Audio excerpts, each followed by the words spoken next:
it's your favorite depressed unicorn, and today I'm actually going to be putting in a little bit of effort with the video. So, kick back, relax, and crack open a cold one. This might be pretty long. I don't know, I haven't really wrote or done anything with it yet, so this entire video is about to be about the Metroid Prime and maybe another Metroid series. Mainly going to be the Prime series, the first 3 games, not Federation Force or Pinball, the 3 mainstream games that were released on the GameCube and Wii. I'm going to be playing these games on an emulator, so of course you might see it running in 16:9, and to the vintage people, they're going to be freaking their fucking lids. Keep in mind, everyone has their own way of enjoying the game. I just so happen to do it with a 120 feudal view. You have an issue with it? Fucking sue me. But anyways, ladies and gentlemen, we're going to be talking about Metroid Prime, its impact on me, and kind of its impact on just the series in general. Because with the upcoming release of Metroid Dread and the hopefully upcoming release of Metroid Prime 4 in like 12 fucking years, I just thought it'd be a perfect time to talk about these games and their impact on me. So yeah, hope you guys enjoy. Let the show begin.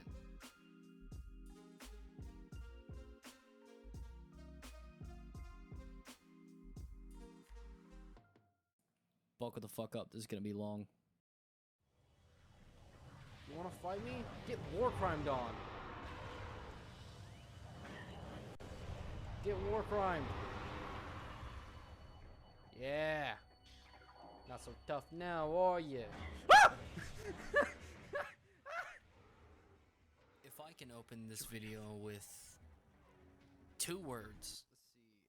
Yes. for the entirety of this video, for this game, I would just say simply breathtaking. From the moment you land on the frigate to the impact crater, where you are about to face probably the largest Metroid boss, if not one of them, in 3D with a first-person perspective and a whole fucking arsenal. This game showed for me what a game could be capable of. And even on the GameCube from 2002, this was probably the most impressive game my little brain ever played. When I was at that age where I thought games were just Winnie the fucking Pooh collecting honey while stomping out snowmen. I never got to retain any memory from those games on the V-Smile. Perhaps one of those games were just too traumatic, so my brain decided to just lock out everything else and just say no. But as I played Metroid Prime for the first time, it wasn't even my own disc. Hell, it wasn't even my own GameCube. My brothers had it, and I always saw them playing it and never really knew like how good the game was, so I asked them if I could play. They put me on my own save, and my little brain was blown away when I first saw the intro. Playing this game for the first time was a surreal feeling for me. I can barely pull back a lot of memories from it, but there's one thing that always stuck. This game was not only one of the most challenging games I played, but simply the most engaging. I never wanted to put the controller down with this game. Hell, when the disc stopped working, I practically begged my parents to take me to GameStop to secure another copy. Hell, even if it was pre-owned, I was gonna take it. I remember one time I got the demo disc, not the demo disc, but like the Metroid Prime disc that came with the Metroid Prime 2 Echoes demo. Played that, and immediately wanted to play that second game. It just looked so much cleaner, so much more crisp, so much better than the first game, and little did I realize how challenging that game was going to be, because on the GameCube, the Spider-Ball Guardian's fucking broken. But that's enough exposition for today. So ladies and gentlemen, and my non-binary pals out there, let's get straight into the meat and potatoes of this video and talk about Metroid Prime, its impact on Metroid, its impact on Nintendo, and most importantly, why people are flipping their fucking lids after seeing it return after 10 years of remaining dormant. Ladies and gentlemen, this is Metroid Prime.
unidentified distress beacon has been tracked to a derelict space vessel in orbit above Talon 4.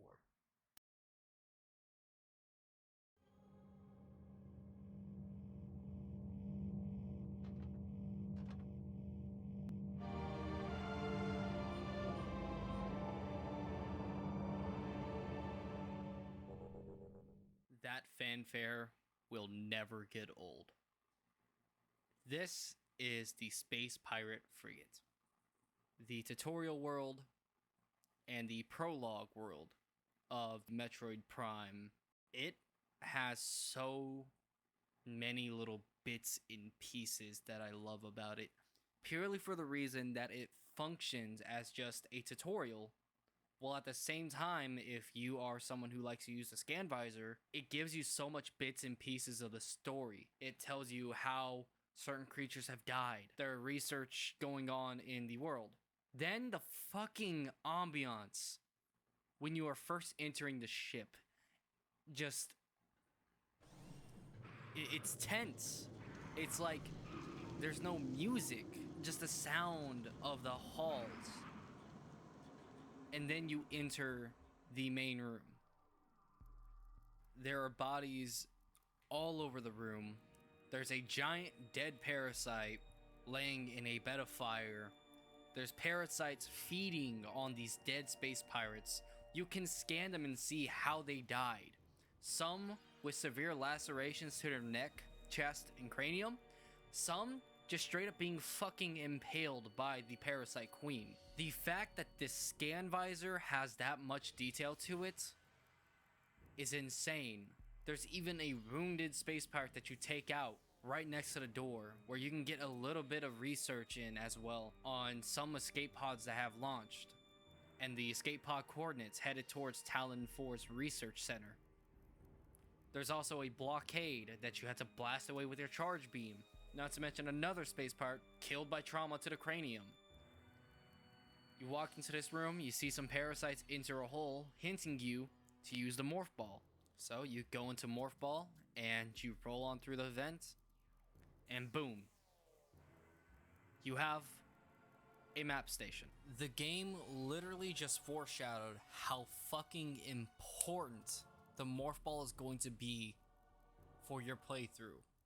Not to mention, just gave you a hint that there's going to be more map stations throughout the entire game world that will aid you in your journey. Plus, while you're in this map room, there's more that you could scan.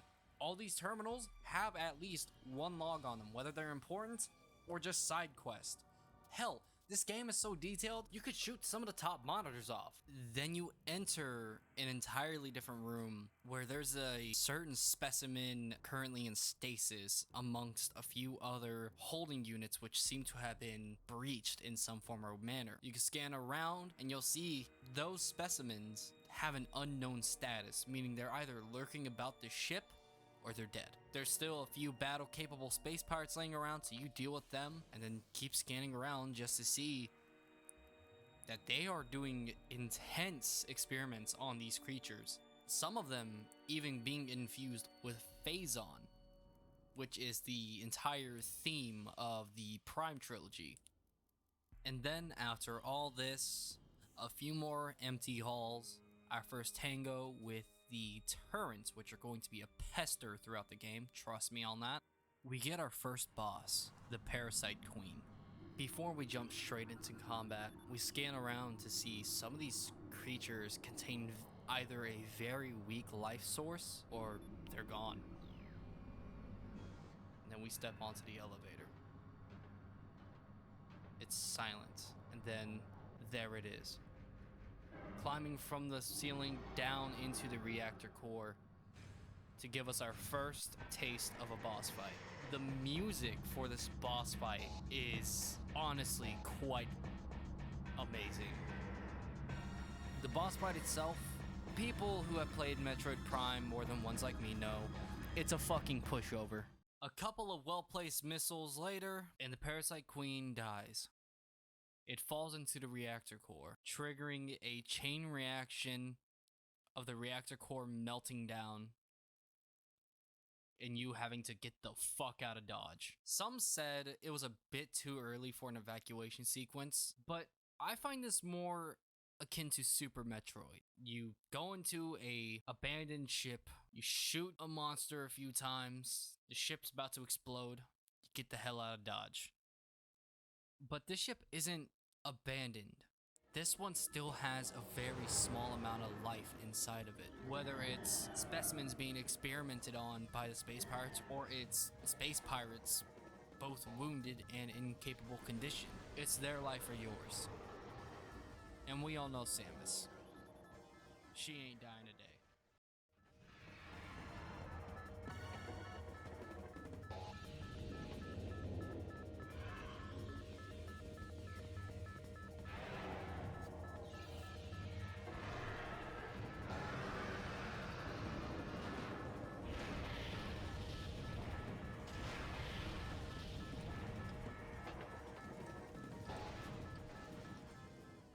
I would be lying if I said seeing Ridley making a reappearance was repetitive. Seeing Ridley in 3D for the first time, even as a kid, made me excited. Keep in mind, this wasn't my first Metroid game. In fact, my first Metroid game was Metroid Zero Mission. Fighting Ridley on that game was fun. Seeing him on this game was a "aw shit, here we go again" type of moment. But enough of that. As we're escaping, we lose most of our abilities and upgrades on our Vari-suit. Hell, we even lose the Vari-suit. We're just stuck to the basic Chozo battle suit. But we have no time to sit around and lick wounds. We have 3 minutes on the clock. We have to get the hell out of here. So we press through the emergency exit to the airlock. Airlock takes wherever. We get out. And as we do, we get a glimpse of the ship. Explosions are everywhere. It's obvious that there's a few issues here. As we see Ridley fly overhead, Samus hops into her ship and tracks him down to Talon 4. However, as Samus is tracking Ridley, the ship loses the tracking. Tracking on enemy target has been lost. Ground-based recon required. Begin landing sequence. That was part 1 of this video. This is more or less just a test to see if I really want to keep doing this. If you guys like this video, please do let me know, because I do kind of want to continue this. Hell, probably even write another one about Metroid Prime 2. But hey, that's all the time we got for today. Guess I'll see you guys in the next video. Peace.